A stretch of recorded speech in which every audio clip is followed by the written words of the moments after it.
नमस्कार, आप देख रहे हैं SRTV न्यूज नेटवर्क और मैं हूं मनीषा श्रीवास आपके साथ। इस वक्त की मुख्य खबरें, खास मुलाकात, विशेष।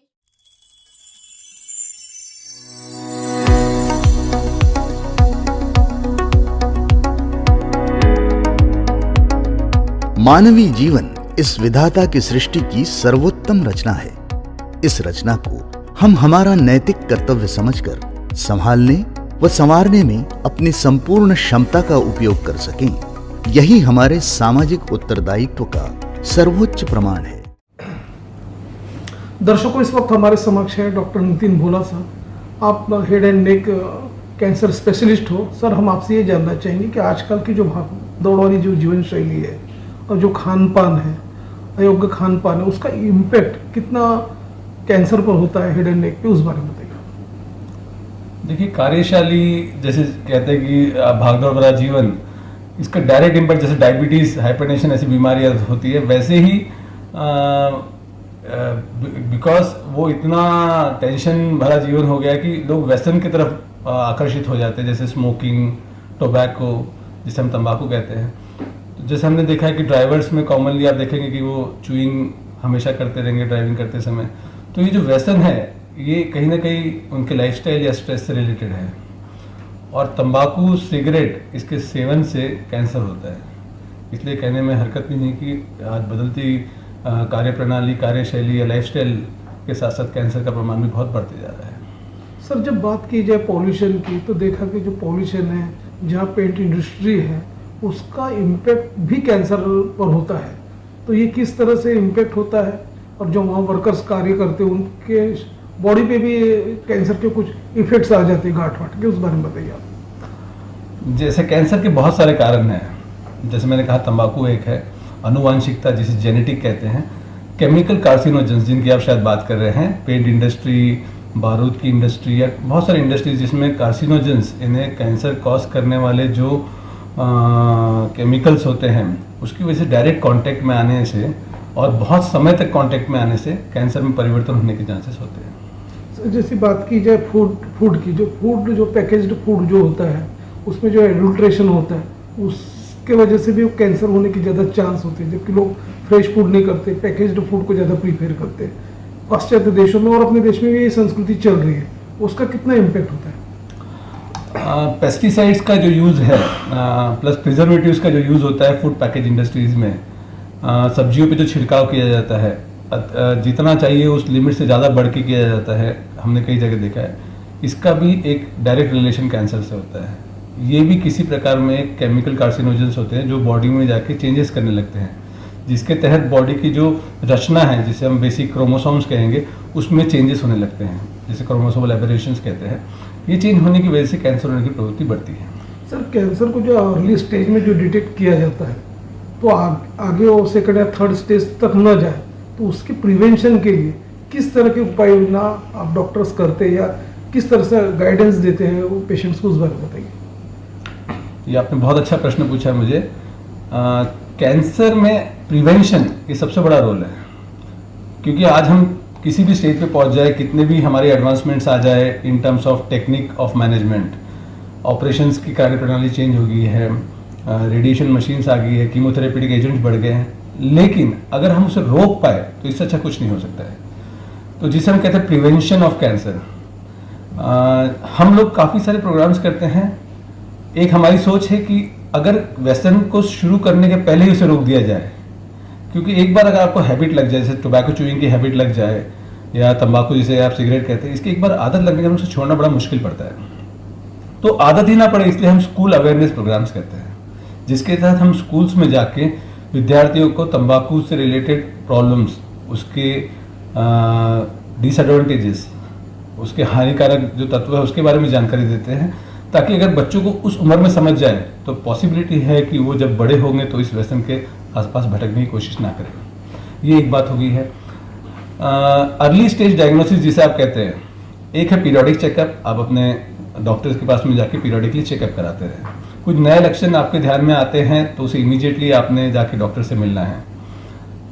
जैसे मैं am a head and neck cancer, तो मैं मुख कर्क रोग तज्ञ हूँ, इसलिए मैं एक बात बता सकता हूँ कि जो भी लोग इस व्यसन से जुड़े हैं उन्होंने सेल्फ एग्जामिनेशन यानी अपने आप को एग्जामिन करना, ओरल कैविटी जिसे आप मुंह कहते हैं, वो बहुत इजीली आप किसी भी आईने के सामने खड़े होकर देख सकते हैं।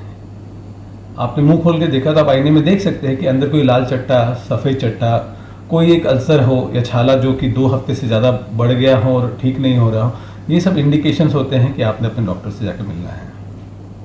सर, ग्रामीण परिवेश में ये भी देखा गया है कि जो इलिटरेसी की वजह से ये लोगों का लिकर का सेवन या सुगंधित सुपारी का ज़्यादा सेवन, उसके वजह से भी इनको गांठ निर्माण होती है। जैसे कि आपने अल्सर का जो कहा, उसे अवॉइड कर देते हैं, उसको डिक्लाइन कर देते, तो आगे चल के वो स्प्रेड होना शुरू हो जाता है। तो उस संबंध में आप क्या कहोगे ऐसे लोग जो यूज़ करते हैं?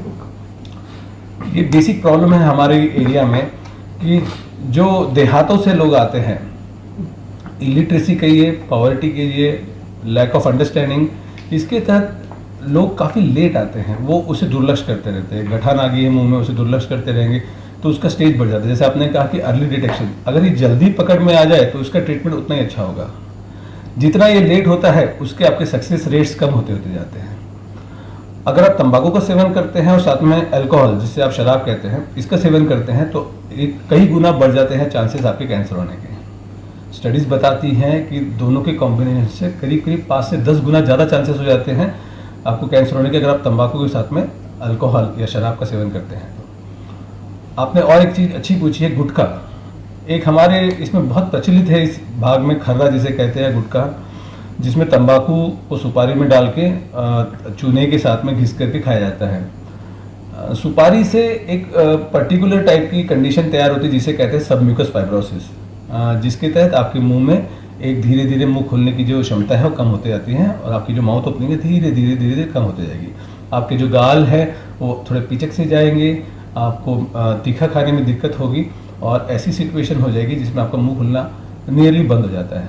इसे कहते हैं ओरल सबम्यूकस फाइब्रोसिस। इसका प्रमुख कारण है सुपारी का सेवन, जिसे आप नॉर्मल भाषा में बीटल नट कहते हैं।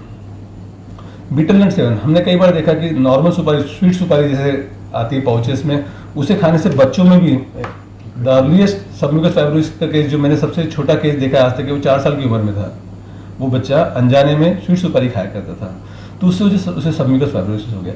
तो सबम्यूकस फाइब्रोसिस एक कंडीशन है जिसमें सारा मुंह कड़क हो जाता है, गाल आपके कड़क हो जाते हैं, आपका मुंह नहीं खुलता है और इसमें कैंसर होने के चांसेस 25 से 30% होते हैं। फिर एक बार आपको सबम्यूकस फाइब्रोसिस हो जाए तो चांसेस है कि आपको 25 से 30% चांसेस है कि आपको कैंसर हो जाए। तो जब सबम्यूकस फाइब्रोसिस हो जाए तो आप डॉक्टर के पास में जाइए, मैक्सिलोफेशियल सर्जन्स इसके ट्रीटिंग डॉक्टर्स होते हैं, आप उनके पास में जाइए, उन्हें दिखाइए। समय रहते आपका इसका ट्रीटमेंट कर दिया जाए तो आपके कैंसर के कन्वर्शन के चांसेस कम हो जाएंगे। सर, जैसे ग्रामीण क्षेत्र में सबसे ज़्यादा पाया जाता है कि जो दातुन करते हैं नस, और वहाँ के ग्रामीण क्षेत्र के लोगों को तंबाकू की इतना व्यसन रहता है कि वो रात में खाना खाने के बाद में खाते हैं, उस वैसे ही सो जाते हैं। तो इससे क्या और उन्हें बीमारी हो सकती है? नस, जिसे आप नॉर्मल भाषा में तपकीर भी कहते हैं, कई जगह पे देखा गया कि ये तंबाकू का जो पाउडर बना के जिसे यूज़ किया जाता है, ये एक हानिकारक चीज़ है जिसके तहत पूरे मुंह में चेंजेस होने लगते हैं और काफ़ी प्रमाण रहता है इसमें कैंसर होने का। आपने जो एक अच्छा प्रश्न पूछा, कई लोग जो रात में खा के सो जाते हैं, आप एक बार समझेंगे कि आपका जो टॉक्सिन है, जो आपका केमिकल एजेंट है तंबाकू है, उससे आपके गाल का कांटेक्ट जितने ज़्यादा समय तक के रहेगा उतने चांसेस हैं कि आपको कैंसर में परिवर्तन हो जाएगा। तो ये तो बहुत ही डेंजरस है कि आप रात में अगर इसे खा के सो जाए। सर, ऐसे व्यक्ति जो ओवरऑल हाइजीन मेंटेन नहीं करते, तो ऐसे व्यक्ति में अक्सर ये देखा गया कि जब उन्हें अपना मुख कैंसर होता है तो ये लोग क्या करते हैं, फियर साइकोसिस रखते हैं कि उनको लगता है कहीं मैं डॉक्टर के पास गया तो काफ़ी एक्सपेंसिव होगा, ऊपर से शरीर से भी काफ़ी छेड़छाड़ होंगे, ऐसे इनकी मेंटलिटी बन जाती, तो उसे निगलेक्ट करते फिर वो स्टेज बढ़ते जाता। तो ऐसे जो तत्व है, एलिमेंट्स जो फियर रख रहे हैं, तो आपका उनके लिए क्या मैसेज होगा? अपने मुंह की हाइजीन मेंटेन करना, जिसे आप ओरल हाइजीन कह रहे हैं, बहुत इंपॉर्टेंट है। बैड ओरल हाइजीन यानी खराब मुंह की जो हाइजीन है, उसके साथ में कैंसर का रिलेशन बहुत हाई माना गया है। देखा गया है कि poor oral hygiene can lead to cancer. अब रही बात कि आप डर के तहत डॉक्टर के पास में ना जाए, तो ये तो वही हो गया कि जैसे मैं चल रहा हूँ रोड पे, आँख बंद करके चल रहा हूँ ताकि मुझे कुछ दिखे ना और मैं एक्सीडेंट से बच जाऊँ। ये कोई इलाज नहीं हुआ। आप जितना लेट करेंगे, अल्टीमेटली किसी ना किसी दिन आपको जाना पड़ेगा डॉक्टर के पास, तब बहुत देर हो चुकी होगी, और शायद जो आप एक अर्ली स्टेज में डायग्नोसिस करा के जो ट्रीटमेंट करा लेते हैं और उसका जो आउटकम होता है शायद फिर वो नहीं मिल पाता है। इसलिए मेरा लोगों से यही विनंती है कि जैसे ही आपको लगे कि आपके मुंह में कहीं पर छाला है या आपको संशय हो रहा है कि मुझे कुछ हुआ है, आप इमीडिएटली डॉक्टर से जाके मिलिए। इस बीमारी का इलाज संभव है, प्रोवाइडेड वो सही स्टेज में पकड़ी जाए। डॉक्टर नितिन भोला सर, आप head and neck cancer specialist हो, आपने काफ़ी वैल्यूएबल इंफॉर्मेशन हमारे दर्शकों को दी हुई है। इसके बावजूद भी हम ये आपसे चाहेंगे कि जो आपका पर्टिकुलर जो सिद्धार्थ गुप्ता मेमोरियल जो हॉस्पिटल है, कैंसर हॉस्पिटल है, किस तरह की स्पेशलिटी अवेलेबल है उस बारे में आप बताइए। Siddharth Gupta memorial cancer hospital 120 bed का कैंसर हॉस्पिटल है। ये काफ़ी अल्ट्रा मॉडर्न सुसज्जित नए इक्विपमेंट्स के साथ में हमने तैयार किया है। किसी भी कैंसर सर्जरी में 4 पिलर होते हैं। सर्जिकल ऑन्कोलॉजी यानी शस्त्रक्रिया, मेडिकल ऑन्कोलॉजी जिसे नॉर्मल भाषा में कीमोथेरेपी कहते हैं, रेडिएशन ऑन्कोलॉजी जिसे नॉर्मल भाषा में लाइट कहा जाता है, और चौथा है रिहैबिलिटेशन, यानी हमने जो भी किया है वो पेशेंट पहले की तरह ठीक हो जाए, इसका ध्यान रखते हुए चौथा रिहैबिलिटेशन कहा जाता है। ये चारों पिलर्स को ध्यान में रखते हुए हमने ये हॉस्पिटल बनाया है, जिसके तहत यहाँ रेडिएशन ऑन्कोलॉजी में हमने एक रेडियोथेरेपी मशीन जो मंगाई है वो दुनिया की सबसे अल्ट्रा मॉडर्न मशीन है, जिसके तहत सभी प्रकार की रेडियोथेरेपी दी जाती है।